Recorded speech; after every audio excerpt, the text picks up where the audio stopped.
As you get here, you'll notice what someone just said, watering hole. Does anybody know how long it's been since the last rain?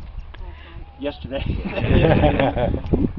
This rock under my feet is that greenstone, impermeable to water.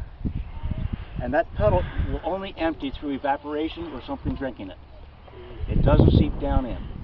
Is that what attracts deer? What's that? Is that what attracts deer? Is the flowers and the weeds? The deer are attracted by the vegetation, leafy plants. Okay. They're called browsers because they eat leafy plants. Sometimes they'll eat flowers too, but they're somewhat selective in what they eat until they get really hungry, and then they'll eat almost anything. In the winter, we have times when it's hard for them to find anything to eat. They start stripping the bark off trees. Are they whitetail? These are white-tailed deer here. That's all we have here is the white-tailed deer. And if you're from the west and have seen mule deer, these deer look skinny to you. This is their normal health. You can often see their ribs a little bit. That's normal. However, if their ears are drooping, their head is down, tell a ranger. There's a disease coming towards the park. We don't have it here yet, called chronic wasting disease, CWD. And that's the symptoms.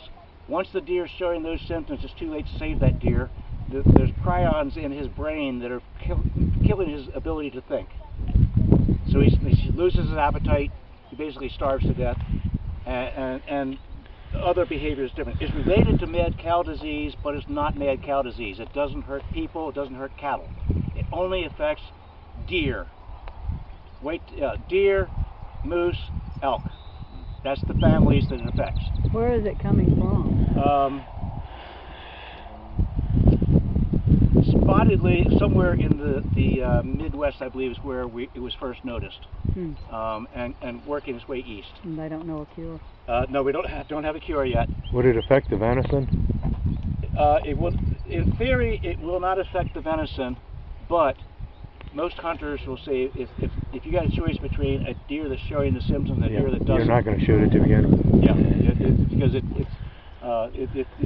if you're taking deer outside the park, if you take a deer for venison, then you're probably going to be selective of what you take for obvious reasons. But there's no evidence that it hurts humans. But it's obviously very contagious to yes, the deer. to the deer.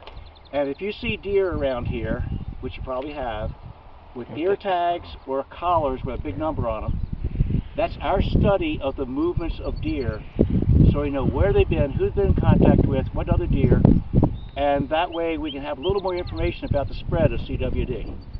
And so we're doing that. Some of them have radio tracking collars. We're tracking their every movement. And this study was started last year, and I learned a really important lesson that I had all wrong. I believed all my life that deer only travel a couple miles from where they were born. And one of our collared deer that we collared last year showed up this winter in Syria down on the flatlands down there, so they're about 12 miles away. So there goes my theory, right? Okay, so this rock also has another kind of interesting thing. 2 years ago, a bird that's not normally seen here landed on this rock, and that bald eagle looked around for an hour. Wow. Bald eagle normally lives and hunts on open water like the Shenandoah River or big lakes because he wants to catch fish right out of the top of the water. And he was here. I figure he was getting away from the kids. But that brings to mind another bird that we've seen use this meadow, typically in the fall and the spring, maybe for as much as 3 weeks before they move on. They're migrating, and this is the ideal habitat for the northern harrier. Northern harrier's previous name was marsh hawk. This is a marsh. And the northern harrier will fly along above the ground, maybe 5-10 feet above the ground, relatively slow for a big bird. It's a large bird. It's got a big white patch on its rump. So when you see a bird and if that white patch is there, you're watching a harrier. And they'll go into a stall in midair, just park there, and look down to see if there's something worth going down for. Yes, he goes down. No, he goes on flying again. Wow.